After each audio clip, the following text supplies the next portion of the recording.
Versão brasileira, AIC, São Paulo. Versão brasileira, Alamo. Versão brasileira, Herbert Richards. O cinema é uma das formas de entretenimento favorito das pessoas. Você senta em uma poltrona confortável, toma um refrigerante e come uma pipoca. E ainda por cima você pode escolher como assistir o seu filme, dublado ou legendado. Mas nem sempre foi assim.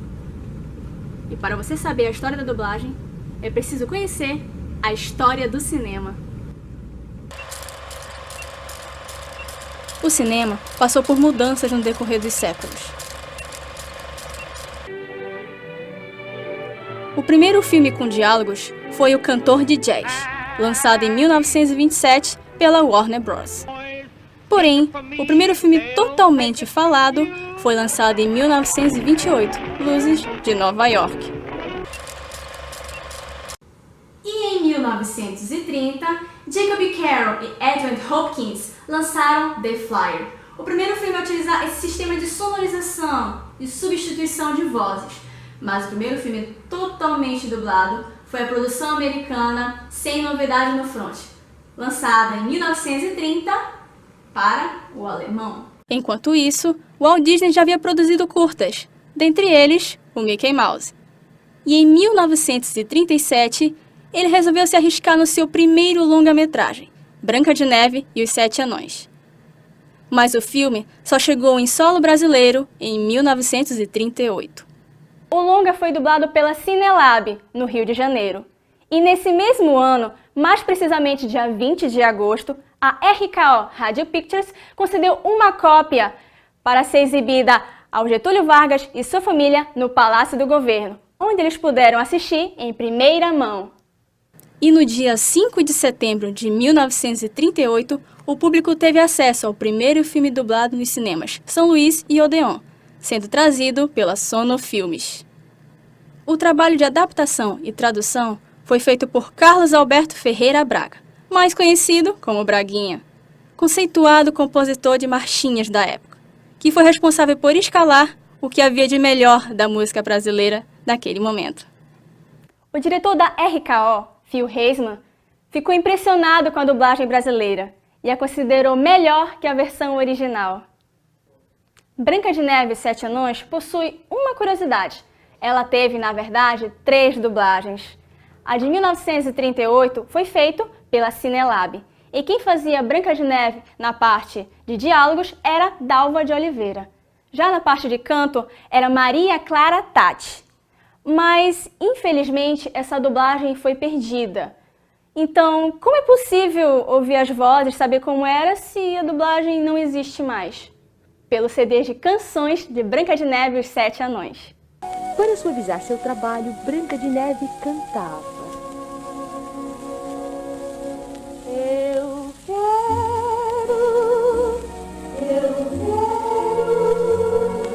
e o meu amor.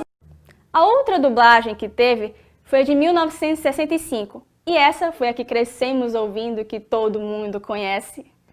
Branca de Neve foi dublada por Maria Alice Barreto, na parte de diálogos. Já na parte de canto foi Cibele Freire. Vocês lavam a louça. Vocês tiram a poeira. Vocês limpam a lareira. E eu sou a barreteira. Pra quem vai trabalhar, a uma coisa que evita o tempo demorar. A outra dublagem que Branca de Neve teve foi da década de 80. Essa dublagem foi específica para o programa Disneylândia, que foi exibida na Rede Globo. E o estúdio responsável por essa dublagem foi Herbert Richards. Agora, uma fórmula para transformar minha beleza em feiura. Mudar meus trajes de rainha em roupas de mendiga. Antigamente, os jornais eram bem críticos em relação à dublagem brasileira. Hoje, você não vê quase nada de informação sobre isso. Prova disso é a falta de conhecimento por parte das pessoas. Saber o processo da dublagem é primordial para conhecer esse mundo. As pessoas não sabem Só vem um filme já pronto no cinema, mas qual foi Isso. o processo até chegar no cinema ou na Netflix? Passa por onde? É o seguinte, no primeiro momento o filme ele é entregue para um tradutor. A pessoa assiste o filme em casa, ou ouve evidentemente, e traduz. Aí ele imprime aquele material, entrega para o estúdio de dublagem. É o estúdio de dublagem que contrata o tradutor também. São escalados os dubladores e quem escala, em grande parte das vezes, é o diretor de dublagem, é o cara que vai dirigir aquela produção. Aí o estúdio entra em contato conosco, passa os horários e aí o filme ele é dublado, ou seja, a gente coloca a voz no filme. Depois disso, o filme é revisado na empresa de dublagem para saber se não houve nenhum erro de pronúncia ou alguma coisa que ficou suja, algum barulho, eu esbarrei na bancada e saiu um barulho. O revisor ele anota todos os pontos do filme onde tem problemas e o estúdio liga de novo para casa de todos os dubladores que tiveram seus problemas e a gente tem que voltar para fazer consertos. Então, aí a gente conserta, depois está tudo certinho, revisado e tal. Muitas vezes vai para o cliente revisar de novo, para Disney, para Sony Pictures, para Fox, aí eles vão lá e revisam lá também. Quando não tem mais conserto, aí vai para a fase de mixagem. O que é a mixagem? O que as pessoas escutam no filme não é só a voz dos dubladores. Existem os chamados efeitos sonoros e a trilha musical. Efeito sonoro é qualquer ruído, uma porta batendo, uma explosão, uma avalanche.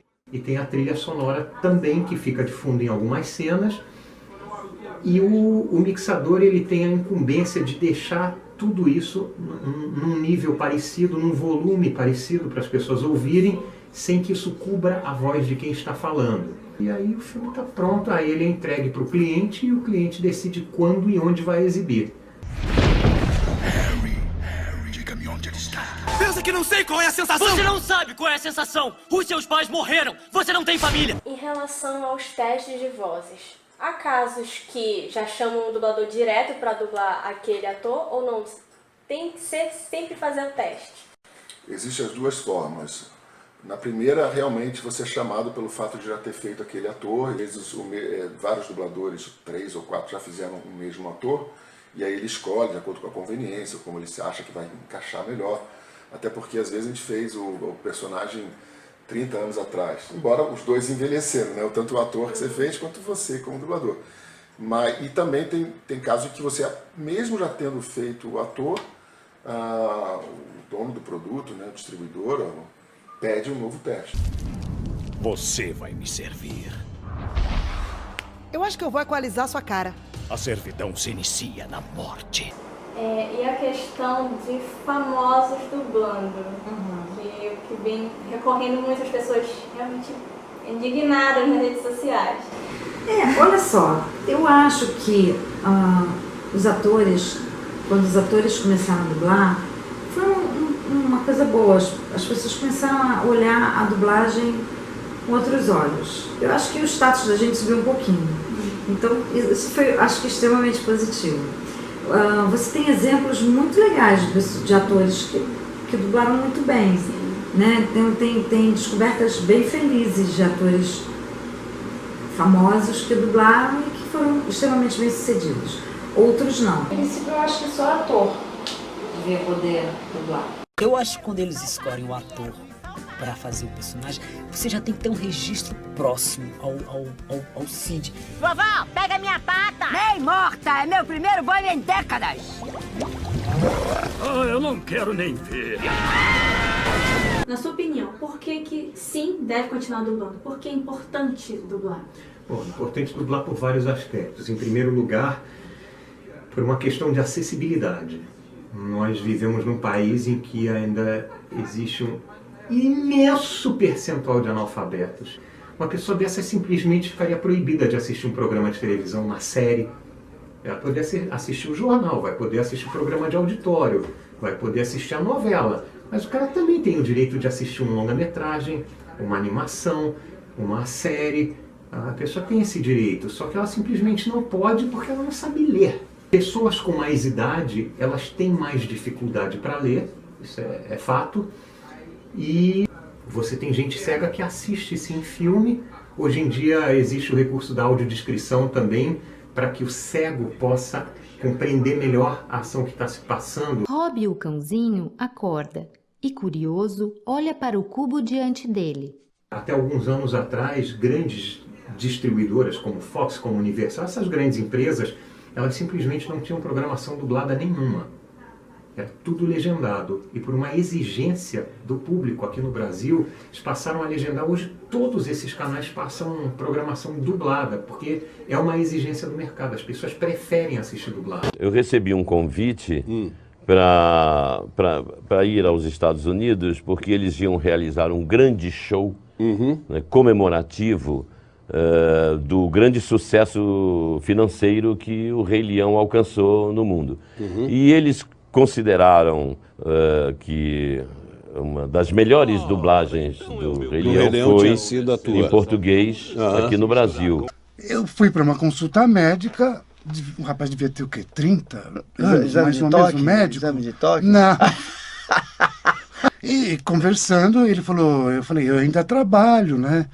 E tal. O que você faz? Eu falei, eu trabalho com dublagem. Aí ele parou. Isso o médico? O médico. Começou a me olhar e falou assim, mas o que você faz na dublagem? Eu falei, logo foi o Mestre Kami. Falei, Mestre Kami, Dragon Ball.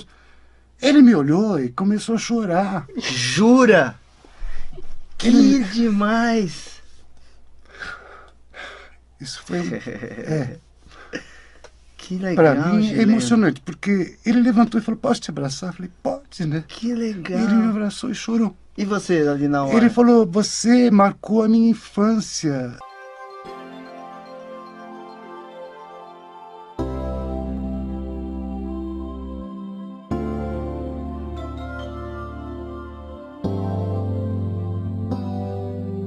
Todas essas vozes, com certeza você já ouviu. Eles criaram os bordões mais famosos do Brasil. Desde o Popeye E o seu Macacos Me Mordam. e o voodoo é pra Jacu do Pica-Pau. Se não fosse dublado, veja só como é que é. Não existiria Melhor ter ido ver o filme do Pelé. Sim, pois é. Quando é dublado, com essas vozes, tudo que se vê é eternizado. Fica bem melhor, até poder crescer. A dublagem é uma ferramenta poderosa para democratizar a cultura e a informação. Já dizia Herbert Richards. A dublagem cresceu com as pessoas, portanto, também faz parte da nossa história. E se a nossa história ainda não acabou, a dublagem também não. Valorize sua história. Valorize a dublagem brasileira. Desde o dia em que ao mundo chegamos, caminhamos ao rumo do sol. Há mais coisas pra ver, mais que a imaginação, muito mais que o tempo permite.